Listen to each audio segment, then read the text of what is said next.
ఓం శ్రీ సాయిరామ్. సాయి గురుకులం కార్యక్రమానికి స్వాగతం.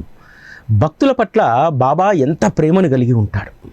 తన కోసం తప్పించేటువంటి వారిని ఏ విధంగా సంతోషపెడతారు.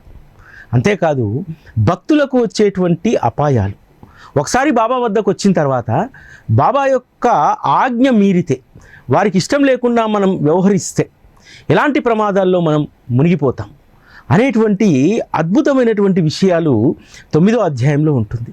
9వ అధ్యాయం ఒకవైపు భక్తులకు గుణపాఠాన్ని తెలియజేస్తూనే, మరొక వైపు బాబా యొక్క ప్రేమ, బాబా భక్తులకు అత్యంత సులువైనటువంటి మార్గంలో సాధనలను ఇచ్చేటువంటి అద్వితీయమైనటువంటి ఘట్టాలు ఈ 9వ అధ్యాయంలో ఉంటాయి. 9వ అధ్యాయం ఆరంభంలోనే ఒక అద్వితీయమైనటువంటి సంఘటన ఉంటుంది. బాబాకు తాత్య అంటే ఎంతో ఇష్టం. తాత్యకు కూడా బాబా పట్ల ఎనలేనటువంటి ప్రేమ ఉంటుంది. అందుకనే ఎప్పుడు కూడా బాబా బాయిజామాకి ఇచ్చినటువంటి మాట ప్రకారం తాత్య యొక్క శ్రేయస్సును ఎల్లప్పుడూ చూస్తూ ఉంటాడు. బాబా ఒకసారి తల్లికి మాట ఇస్తే, అది బాయిజామాకైనా మనకైనా, దాన్ని ఎంత జాగ్రత్తగా వారు ఆ మాటను నిలబెట్టుకుంటారనేటువంటి విషయం, చాలా చిన్న చిన్న విషయాల్లో కూడా ఎంతగా మన గురించి ఆలోచిస్తారనేటువంటి విషయం ఈ సంఘటనలో తెలియజేస్తుంది. తాత్య యువకుడు కదా, 300 రూపాయలు పెట్టి కొత్త గుర్రాలను కొంటాడు. ఆ కొత్త గుర్రాలను తీసుకొని సంతకు వెళ్ళాలని చెప్పి బాబా అనుమతి తీసుకోవడానికి వస్తారు. ఈ సంఘటనలో బాబా అనుమతిస్తేనే సంతకు వెళ్ళాలనేటువంటి దాంతో రారు. ఆల్రెడీ నిశ్చయించుకుంటారు తాత్య. ఏదో బాబాకు చెప్పి వెళ్ళాలి కాబట్టి, నియమం కాబట్టి వెళ్ళాలి. నేను వెళ్తా అంటే బాబా ఎందుకు కాదంటాడు అనేటువంటి దాంతో బాబా దగ్గరికి వచ్చి, బాబా నేను ఈ సంతకు వెళ్ళి వస్తాను అని అంటారు. వద్దు తాత్య, ఈరోజు గ్రామం నువ్వు దాటకూడదు, ఎక్కడికి వెళ్ళకూడదు, ఇక్కడ ప్రశాంతంగా ఉండు అని అంటారు. ఎందుకు బాబా, నేను ఎప్పుడు వెళ్ళేటువంటి సంతే కదా, నేను సంతకు వెళ్తుంది అక్కడ బేరం కోసమే తప్ప నేను వేరే దూరం పోవట్లేదు కదా అని అంటారు. వద్దులే తాత్య అని అంటారు. మళ్ళా మొండి పట్టుబట్టి పోతూ ఉంటే ఇంకొక ఉపాయాన్ని కూడా చెప్తారు. నువ్వు శ్యామాను వెంట పెట్టుకు వెళ్ళు అని అంటే, ఎందుకు అనవసరంగా మాధవరావు దేశపాండేకు ఇబ్బంది, వారు వస్తే నాకు కలిగేటువంటి ప్రయోజనం ఏమిటి, అవసరం లేదు, నేను ఒక్కడనే వెళ్తా అని చెప్పి బయలుదేరుతాడు. బాబా శ్యామాను ఎందుకు తీసుకెళ్ళమన్నాడు? శ్యామ పెద్దరికంగా ఏదైనా ప్రమాదం జరిగేటప్పుడు వారిస్తాడు, గుర్రాలు స్పీడ్గా పరిగెడుతుంటే నిదానంగా అని చెప్పి సలహా ఇస్తాడు. అంతేకాదు ఇక్కడ మనం గమనించాల్సింది ఏంటంటే, తాత్య యొక్క ప్రమాదాన్ని తప్పించడానికి బాబాయే శ్యామ రూపంలో వెళ్తారనేటువంటి విషయాన్ని కూడా మనం ఇక్కడ గమనించాలి. ఎందుకంటే అనేక సందర్భాల్లో బాబా చెప్తారు, నా బదులు శ్యామ వస్తారులే. ఎవరైనా తీర్థయాత్రలకు వెళ్తుంటే బాబా అనుమతి కోరితే, బాబా నా బదులుగా శ్యామాను తీసుకెళ్ళండి, ఈ మాధవరావుకు తిరగాలనేటువంటి, యాత్ర చేయాలనేటువంటి సోకు చాలా ఎక్కువ అనేటువంటి వారు. ఆ విధంగా మాధవరావు దేశపాండేను అనేక చోట్లకు తన ప్రతినిధిగా పంపించారు. తాత్య యొక్క ప్రమాదాన్ని తప్పించడానికి కూడా శ్యామాను తీసుకెళ్ళమంటారు. కానీ అందుకు ఒప్పుకోడు. ఊరి నుంచి బయలుదేరి సాపుల్ విహారీ వద్దకు వెళ్ళేసరికి గుర్రాలు అదుపు తప్పిపోతాయి. అవి కొత్త గుర్రాలు, అందులో కూడా చాలా కొంటెవి, ఎప్పుడూ కూడా కర్ర దెబ్బ తిన్నటువంటివి అవి. అటువంటివి కర్ర దెబ్బ తినడంతో అవి స్పీడ్గా పరిగెత్తి ఎగుడు దిగుడుగా రోడ్లో అవి కుప్పగూలిపోతాయి గుర్రాలు. అప్పుడు తాత్య గుర్తొస్తుంది, అరే రే బాబా అందుకే వెళ్ళొద్దన్నారు, బాబా మాట విని ఉంటే ఈ ప్రమాదం జరిగేటువంటిది కాదు. ఇప్పుడు గుర్రాలకు ప్రమాదం జరిగింది, నేను త్రుట్లో తప్పించుకున్నాను, గుర్రాలు పడిపోయాయి, వాటి కాళ్ళకి ఏమయ్యిందో ఏమో, ఎంతో డబ్బు ఖర్చు పెట్టి కొన్నాను, ఇవన్నీ కూడా గుర్తుకొస్తుంటాయి. బాబా మాట విని ఉండి ఉంటే గుర్రాలు కుప్పకూలేటువంటివి కాదు కదా అని తాత్య బాధపడుతూ ఉంటారు. ఇక్కడ మనం గమనించాల్సింది ఏంటంటే, బాబా మనుషుల యొక్క గుణగణాలు మాత్రమే కాదు, అన్ని జీవుల్లో ఉన్నటువంటి గుణగణాలను ఆయన గ్రహిస్తాడు. ఎందుకు తాత్యాన్ని వద్దన్నాడు? ఆ గుర్రాల యొక్క స్వభావం బాబాకు తెలుసు. అవి కొత్త గుర్రాలు, అదుపు తప్పిపోతాయి, అప్పుడే వాటిని ఊరు దాటించవద్దు, ముందుగా కొద్ది దూరం వాటిని అలవాటు చేస్తే ఆ తర్వాత గుర్రం యజమాని చెప్పినట్టు వింటుంది. కొత్త గుర్రాలను వేసుకొని నువ్వు కోపర్గావ్ దాకా నువ్వు ప్రయాణం చేస్తే ఇబ్బంది కలుగుతుంది కదా, అవి నీ మాట వినకపోతే. అందుకనే బాబా ప్రతి జీవి యొక్క స్వభావాన్ని వారు గుర్తిస్తారు. అందుకు అనుగుణంగానే ఆ జీవితో అనుబంధం ఉన్నటువంటి ఆ జీవితో పనిచేసేటువంటి వారికి వాటి యొక్క స్వభావాన్ని తెలియజేసి వద్దులే అని చెప్తారు. తాత్యాకు అదే చెప్పారు. తాత్యాకి ఏం జాతకంలో బాగలేకనో ఇంకోటో వారికి ప్రమాదం జరిగేటువంటిది కాదు. ఆ గుర్రాల యొక్క స్వభావం అలాంటిదని చెప్పి బాబాకు తెలుసు. అందుకని వద్దన్నాడు. మనం సాధారణంగా బాబా అనుమతి ఇవ్వలేదు కాబట్టి తాత్యాకు ప్రమాదం జరిగింది అనుకుంటాం. బాబా అనుమతి ఇచ్చేటువంటి విషయంలో కూడా అనేక విషయాలను పరిశీలిస్తాడు. ఆ పరిశీలించేటువంటి క్రమంలో అది నీకు సంబంధించినటువంటిది కావచ్చు, నువ్వు ప్రయాణం చేసేటువంటి కారుకు సంబంధించింది కావచ్చు, గుర్రానికి సంబంధించింది కావచ్చు, బండికి సంబంధించింది కావచ్చు. అనేక రకాలైనటువంటి పరిశీలన బాబా చేస్తాడు. ఒకతను ప్రతిరోజు కూడా ఆఫీస్కు కారులో వెళ్ళేటువంటి వారు. ఒకరోజు డ్రైవర్ రాడు. దాంతో వేరే కార్ బుక్ చేసుకొని వెళ్ళిపోతారు. మరుసటి రోజు ఆ కార్ తీసుకొని మార్కెట్కి వెళ్తే కొద్ది దూరం వెళ్ళగానే కారులో నుంచి మంటలు ఎగిసి పడతాయి. త్రుటిలో ప్రమాదం నుంచి తప్పించుకుంటారు. ముందు రోజు కనుక అదే కారులో తన ఆఫీస్కి వెళ్తే పెద్ద ప్రమాదం జరిగి ఉండేటువంటిది. బాబా ఆ డ్రైవర్ను ఆపి ఆ కారులో వెళ్లకుండా చేసి ఆ ప్రమాదాన్ని ఆపారు. ఇలా అనేక సందర్భాల్లో బాబా భక్తులకు ఇలాంటి అనుభవాలు అనేకం ఉంటాయి. బాబా మన యొక్క శ్రేయస్సు కోసం ఆయన అన్నీ పరిశీలిస్తాడు. దేనివల్ల వీడికి ప్రమాదం ఉంది, దేనివల్ల వీడి ఇబ్బంది పడబోతాడు అనేటువంటిది కూడా వారు గమనిస్తూ ఉంటారు.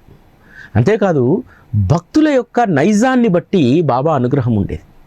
ఒకసారి నానాసాహెబ్ చందోర్కర్ సిఫార్సు లేఖ తీసుకొని ముంబై నివాసి అయినటువంటి ఒక ఆంగ్లేయులు బాబా దర్శనానికి వస్తారు. అతనికి సాధు సత్పురుషుల పట్ల ప్రేమ ఉంటుంది, ఆంగ్లేయుడు అయినప్పటికీ కూడా భక్తిభావం ఉంటుంది. అయితే ఆ సిఫార్సు లేఖ పట్టుకొచ్చినా సరే బాబా అతనిని ద్వారకామయి మెట్లు ఎక్కనివ్వలేదు. సభామండపంలోనే ఉండి దర్శనం చేసుకోమని చెప్తారు. నేను ఇంత కష్టపడి వచ్చాను, దాదాపు 6 రోజులు గడిచిపోతున్నాయి, మరి నన్ను ఎందుకు బాబా ద్వారకామయి మెట్లు ఎక్కనివ్వట్లేదు? అతని కోరిక ఏమిటంటే బాబాను దర్శించుకొని బాబా యొక్క హస్తాన్ని తీసుకొని ఆ హస్తాన్ని చుంబించాలనేటువంటిది అతని కోరిక. ఇటువంటి సాధు సత్పురుషుల యొక్క కరస్పర్శ తలిగితే తన జీవితం పునీతమవుతుందని చెప్పి అనుకున్నాడు. తన యొక్క లక్ష్యం బాగానే ఉంది, కోరిక బాగానే ఉంది, చాలా సమంజసమైనటువంటిది.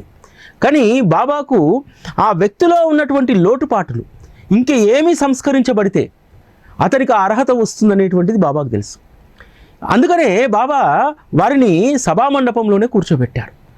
బాబా యొక్క చేతిని తీసుకొని ముద్దాడడం అంటే ఎంత గొప్ప అదృష్టం ఉండాలి. ఆ అదృష్టాన్ని పొందాలంటే కొన్ని పరీక్షలకు ఎదుర్కోవాలి. కానీ ఆ ఆంగ్లేయుడికి విసుగొచ్చేస్తుంది. ఇన్ని రోజులు ఉన్నా సరే నన్ను ఎక్కనివ్వట్లేదు ద్వారకామయి మెట్లు. ఆయన హస్తాన్ని చుంబించేది ఎప్పుడు. కానీ బాబా మాత్రము అతని యొక్క సహనానికి పరీక్ష పెట్టాలనుకున్నాడు.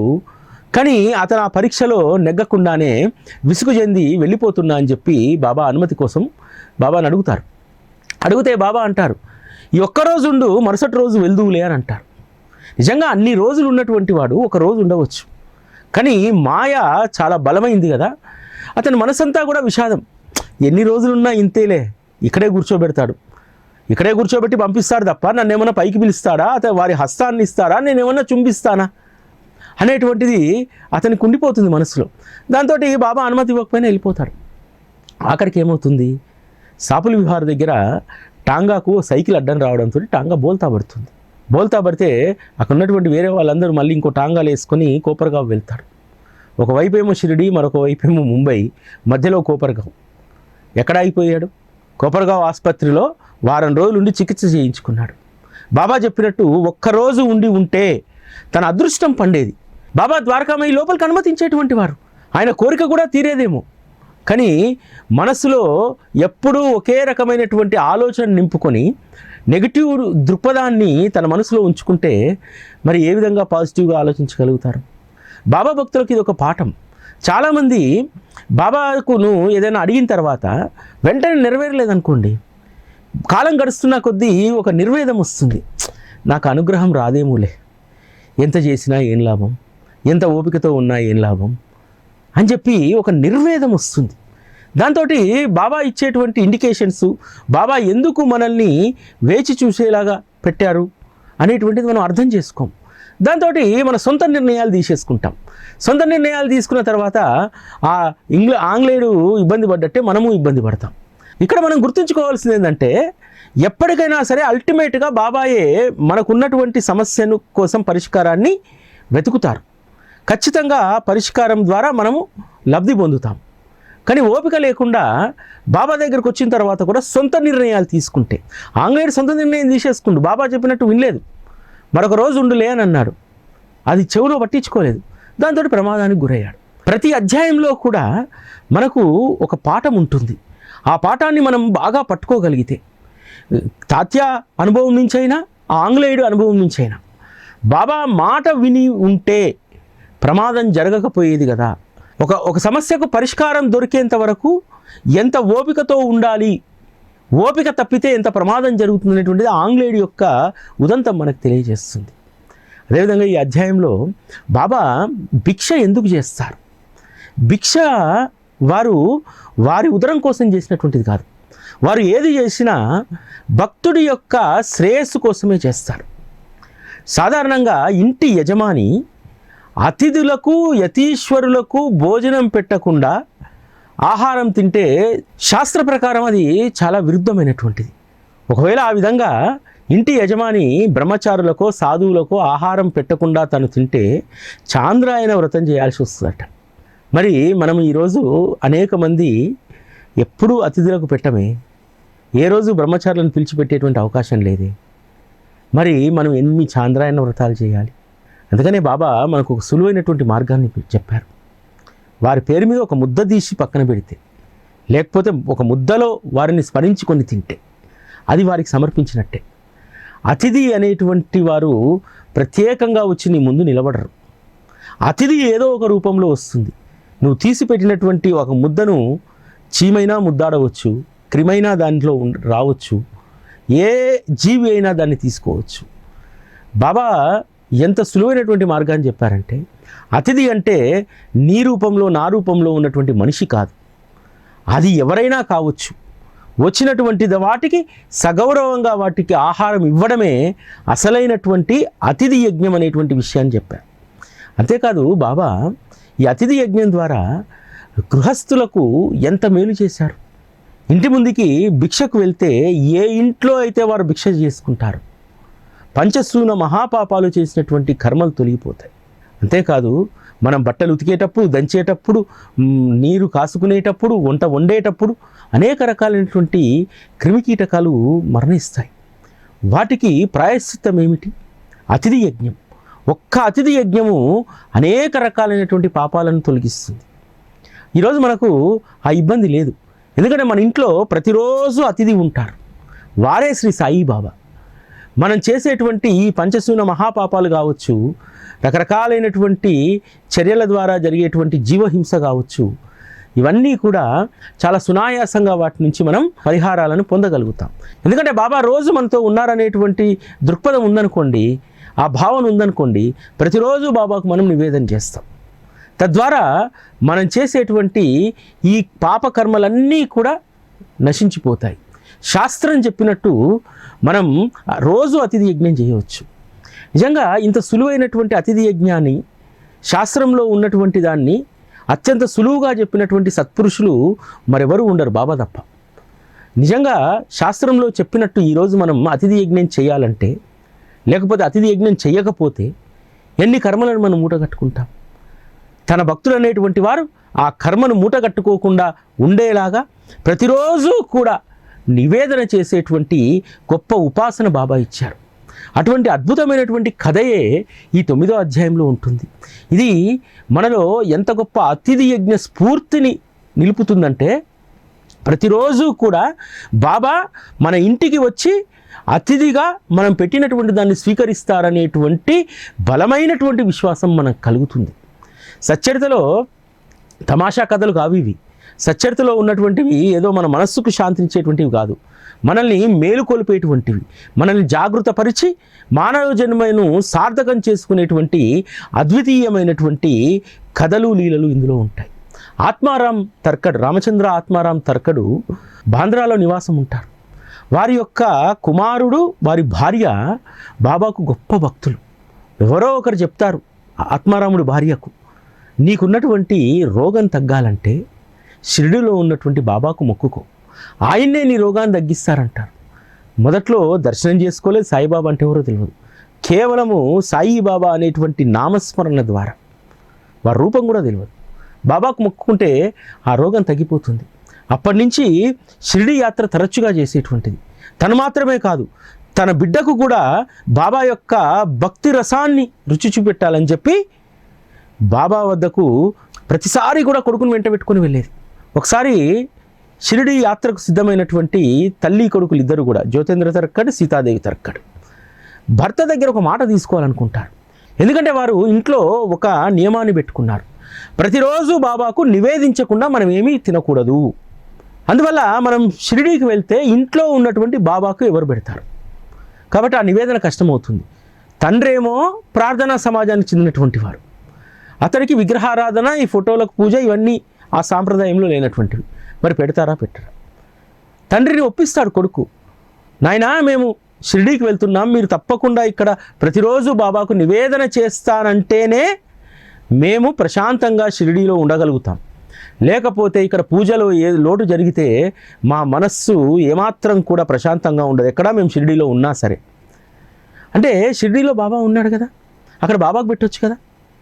కాదు, మన ఇంట్లో కూడా ఎప్పుడూ ఉంటారని చెప్పొచ్చారు.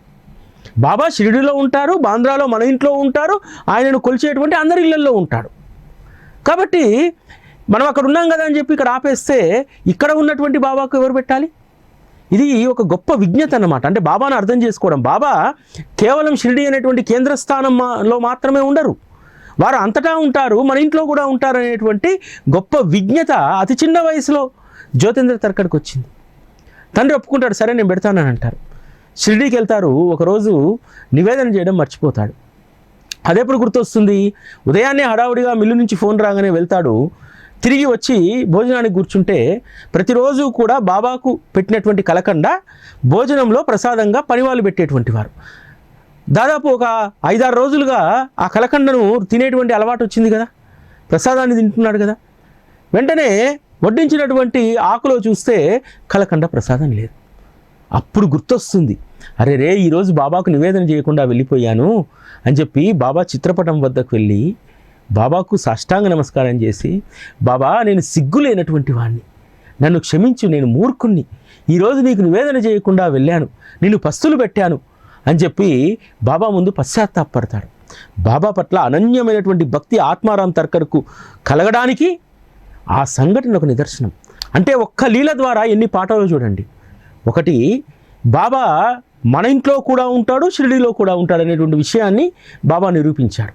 రెండవది, ప్రార్థనా సమాజంలో ఉన్నటువంటి తర్కడ్కు బాబా పట్ల భక్తి గౌరవం పెరిగాయి. షిరిడీలో ఉన్నటువంటి ఆత్మారాముడి భార్యతోటి బాబా అంటారు, అమ్మా రోజు లాగానే ఈరోజు కూడా బాంద్రాకు వెళ్ళాను, ఇంటికి తలుపులు వేసి ఉన్నాయి, ఏ జన్మ అనుబంధమో తెలియదు కాదమ్మా, నాకు నీ ఇంటికి తలుపులు తాళాలు అడ్డు రాలేదు, ఎట్లాగో అట్లా ఇంటిలోకి ప్రవేశించాను, వెళ్ళి తినడానికి చూస్తే ఏమీ దొరకలేదమ్మా, ఖాళీ కడుపుతో పేగులు నకనకలాడుతూ మళ్ళీ తిరిగి ఇక్కడికి వచ్చానమ్మా అని అంటారు. అంటే వారు ఏ విశ్వాసాన్ని అయితే పెట్టుకున్నారో, బాబా షిరిడీలో ఉంటారు, మన ఇంట్లో ఉంటారు, నివేదన చేయకుండా ఉంటే ఇక్కడ ఉన్నటువంటి బాబా పస్తులతో ఉంటారు. వారు నిశ్చయించుకున్నటువంటి వారి యొక్క భావనకు బాబా ప్రాణం పోశాడు. ప్రతిరోజు వెళ్తానమ్మా, నువ్వు ఇక్కడ షిరిడీలో ఉన్నావు, ఈరోజు నాకేదో సమర్పించావని చెప్పి నేను అక్కడకుండా వెళ్ళకుండా ఉండను, ప్రతిరోజు వెళ్తాను, నువ్వు షిరిడీలో ఉన్నా, పండరిలో ఉన్నా, ఎక్కడున్నా నేను మాత్రం బాంద్రాకి వెళ్తాను, మీ ఇంట్లోకి వెళ్తాను, మీ ఇంట్లో నువ్వు పెట్టినటువంటి ప్రేమపూర్వకమైనటువంటి నైవేద్యాన్ని స్వీకరిస్తాను. అంటే ఒక లీలలో ఎన్ని అద్భుతమైనటువంటి విషయాలు చెప్పారో చూడండి. నేను కేవలం షిరిడీలో ఇక్కడ ఉన్నటువంటి వారు వీరు సమర్పించేటువంటి నివేదననే నేను ప్రత్యక్షంగా స్వీకరిస్తాననుకోవడం మీ భ్రమ, నేను అంతటా అందరూ నాకు పెట్టినటువంటి నివేదనను అంతే ప్రేమతో నేను స్వీకరిస్తాను అని చెప్పి బాబా చెప్పినటువంటి అద్భుతమైనటువంటి పాఠం. ఇది జీవితాంతం అందరూ గుర్తుపెట్టుకోవాల్సినటువంటిది. మనం ఇంతకుముందు మాట్లాడుకున్నట్టు అతిథి అనేటువంటి వారు కేవలం బాబా రూపంలోనో, సాధువు రూపంలోనో, బ్రహ్మచారి రూపంలోనో, నా రూపంలోనో, మీ రూపంలోనో రారు. ఆ అతిథికి ఏ రూపమైనా ఉండవచ్చు. నువ్వు భోజనం చేసేటువంటి సమయంలో ఏ రూపంలో ఏ అతిథి వచ్చినా దానికి భోజనం పెడితే నువ్వు గొప్ప అతిథి సేవ చేసినట్టే. అదే విషయాన్ని మరలా సీతాదేవి తర్కడ్ విషయంలోనే బాబా చెప్తారు. సీతాదేవి తర్కడ్ షిరిడీకి వచ్చి ఒకరింట్లో అతిథిగా ఉంటారు. ఆవిడ భోజనం చేసే ముందు ఒక కుక్క ఆకలితో దీనంగా చూస్తుంది.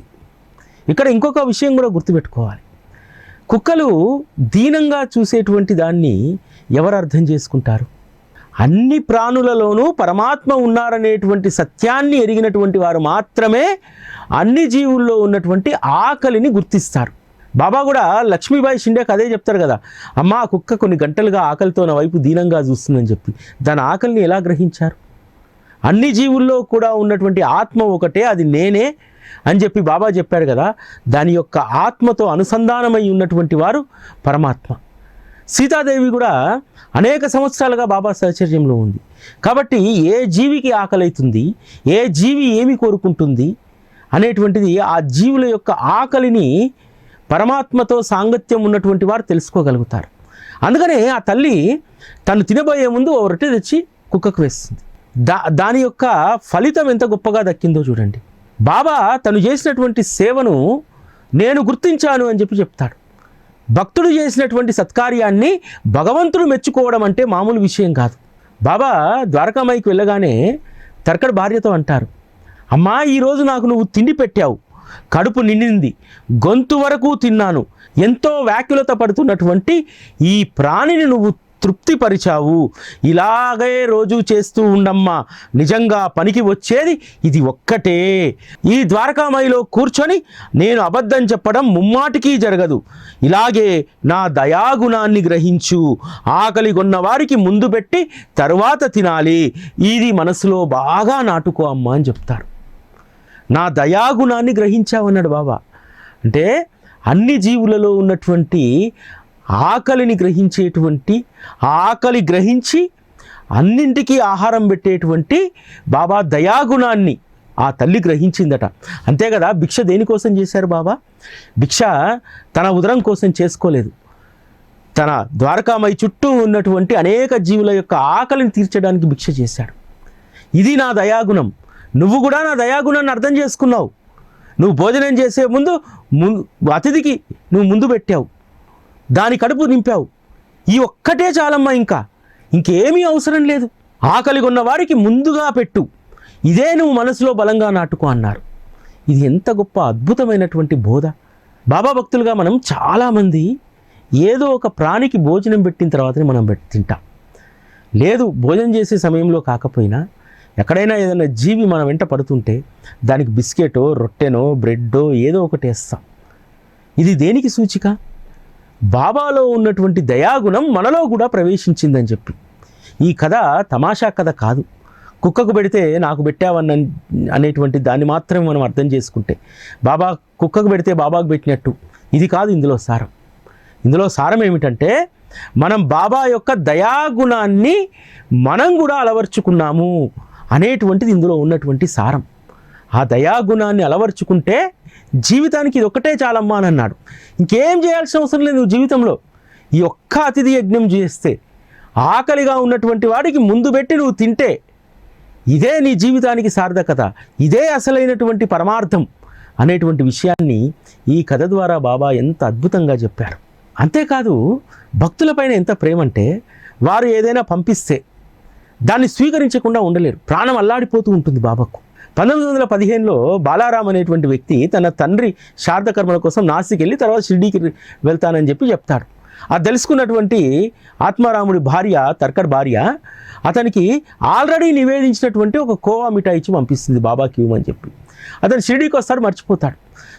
చూస్తాడు బాబా, ఓపిక పడతాడు, ఇంకా లాభం లేదు. ఎందుకంటే ఎవరైనా ఏదైనా ప్రేమతో పంపిస్తే అది దక్కకపోతే ఆయన ప్రాణం అల్లాడిపోతుందట, మనస్సు అతలాకుతలం అయిపోతుందట. ఇక చిన్న పిల్లవాడిలా అడుగుతాడు, ఏరా నీకు వచ్చేటప్పుడు ఆ తల్లి ఏమీ ఇవ్వలేదా? ఆ తల్లి ఇచ్చింది నాకు ఎందుకు ఇవ్వలేదు అని అంటాడు. అప్పుడు బాలారాం సిగ్గుపడి పోయి తీసుకొస్తాడు పాలకోవా. తీసుకొచ్చి ఇస్తే దాన్ని గుటుక్కుమని చిన్నపిల్లడు మింగినట్టు మింగుతాడు. అంటే బాబా యొక్క పసి ప్రేమ ఎంత గొప్పది. ఆయన నిజంగా పసి మనస్తత్వం. అంతే కదా, తరకడ భార్య 2 వంకాయలు పంపితే, ఒక వంకాయతోటే పురందరే భార్య కూర చేసి పంపితే, ఇంకో వంకాయ నాకు వంకాయ పచ్చడి కావాలని చెప్పి చిన్నపిల్లవాళ్ళ తినకుండా ఆపేస్తాడు తినడం. రాధాకృష్ణయ్య దగ్గరికి వెళ్ళి చెప్తే ఆమె దగ్గర వంకాయలు ఉండవు, అసలు ఈ వంకాయ ఎవరు తెచ్చారో ఆమె దగ్గరికి పంపిస్తే పురందరే భార్య దగ్గర ఇంకో వంకాయ ఉంటే వెంటనే ఆ రాధాకృష్ణయ్య ఆ వంకాయ పచ్చడి చేసి బాబాకు పంపిస్తుంది. అంటే భక్తుడి కోసము చిన్న పిల్లవాడైపోతాడు బాబా. చిన్న పిల్లవాడి మనస్తత్వం నాదని చెప్తాడు. మీరేదైనా నాకు ఇవ్వదలుచుకుంటే ఇవ్వాల్సిందే, మీరేదైనా నాకు పంపితే అది నాకు పరిపూర్ణంగా అందాల్సిందే. ఇది ఏ మనస్తత్వం? చిన్నపిల్లల మనస్తత్వం కదా. భక్తుడి వద్ద చిన్న పిల్లవాడిలా ప్రవర్తిస్తాడు కొన్ని సందర్భాల్లోనేమో నా దయాగుణాన్ని మీరు గ్రహించండి అంటారు. ఆ దయాగుణాన్ని గ్రహించినటువంటి వారికి గొప్ప అనుగ్రహాన్ని బాబా ఇస్తారు. 9వ అధ్యాయంలో అద్వితీయమైనటువంటి విషయాలు ఉన్నాయి. ఈ విషయాలన్నింటినీ కూడా ఈరోజంతా స్మరించుకోండి. భిక్ష చేసేటువంటి వాళ్ళు, భిక్ష చేయని వాళ్ళు కూడా ఈ అధ్యాయంలో ఉన్నటువంటి మధురమైనటువంటి విషయాలను ఈ రోజంతా కూడా ఆస్వాదించండి. ఇది ఈరోజు సాయి గురుకులం. మళ్ళీ రేపటి కార్యక్రమంలో కలుసుకుందాం. అప్పటి వరకు సెలవు. నమస్కారం.